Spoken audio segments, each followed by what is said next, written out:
God bless America. Hello, everybody. I'm using my NPR voice today because I got sick last weekend, but the news doesn't take a day off, so I'm not planning on it either. Excuse me. Just bear with me here. We'll make it through this together.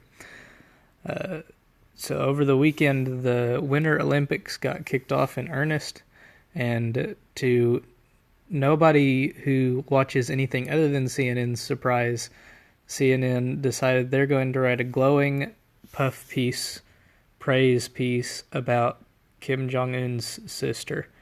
Apparently, she's in the, would it be the Jong administration or the Kim administration or the Un administration? I'm not sure how last names work in North Korea. Call me culturally insensitive, but I don't. She's apparently the Minister of Propaganda and Instigation or something like that. She's basically she's the fake news coordinator of the North Korean regime. Ironic, seeing as how CNN decided to cover her in this way.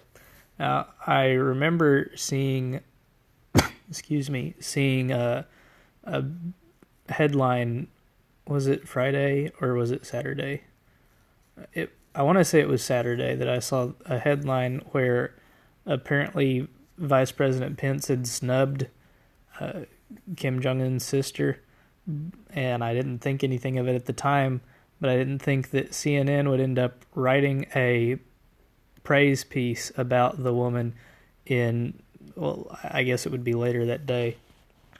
Now, I say that this is surprising to everyone except for the people that don't watch anything other than CNN, because if you might remember back in January, just barely a month ago, on Martin Luther King Day, there was this story about how Martin Luther King speaks to us today.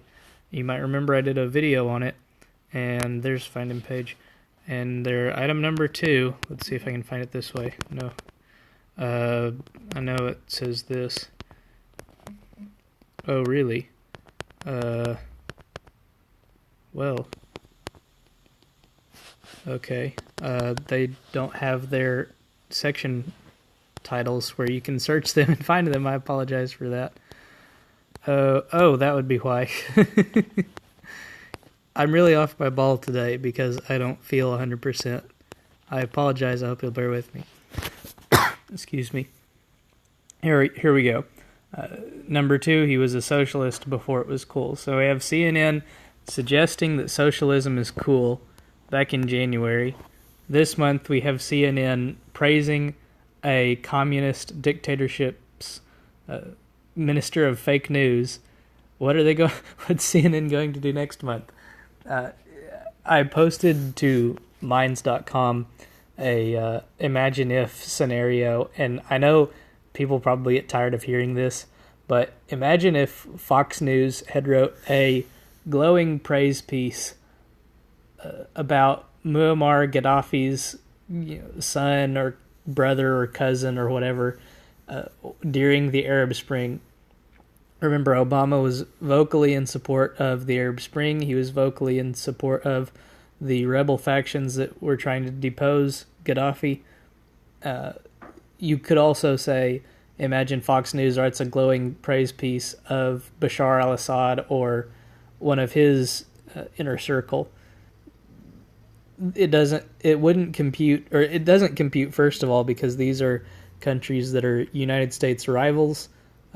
North Korea is, I would say, our number 3 rival behind Russia and China. Maybe Iran is tied for third. But North Korea is the principal rival of one of our most staunch allies in South Korea. So it doesn't make sense to me that a American news organization that allegedly is the voice of the people, is allegedly the most trusted name in news, would write a piece like this about a communist dictatorship. I think it goes without saying, like I said back in January, the CNN News Network, having lost their their claim to presidential nominee Hillary Clinton can no longer be called the Clinton News Network.